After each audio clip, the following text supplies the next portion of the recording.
ধন্যবাদ। আমি আব্দুল রহিম হলদার। আজকে শপথের মাধ্যমে বাংলাদেশ সোসাইটি ট্রাস্টি বোর্ডের দায়িত্ব ভার গ্রহণ করলাম। আমি আশা করি এবং আমি প্রথমে ধন্যবাদ জানাচ্ছি কার্যকরী পরিষদকে, যারা আমাকে এই দায়িত্বে এই গুরু দায়িত্ব অর্পণ করেছেন। আমি সোসাইটিতে অনেক বছর সার্ভ করছি, আপনারা জানেন। 2017 সম্পাদক অনেক পদে ছিলাম।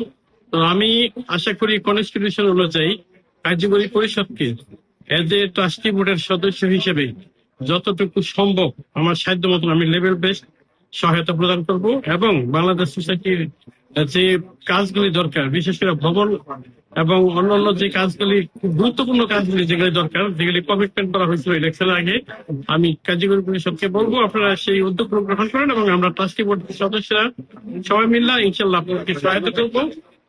আমি পার্সোনালি সহায়তা করবো এবং আমি কমিটির সাথে কার্যকরী পরিষদ ট্রাস্টি বোর্ডের যারা আছে সবাইকে নিয়ে কার্যকরী পরিষদকে ইনশাল্লাহ সহায়তা করবো, যাতে বাংলাদেশ সোসাইটিকে গণমুখী বাংলাদেশ সোসাইটি যাতে আরো গণমুখী হয় এবং সাধারণ মানুষের দোরগোড়ায় বাংলাদেশ সোসাইটিকে আমরা নিয়ে যেতে পারি, সেই লক্ষ্যে আমরা কাজ করবো। ধন্যবাদ।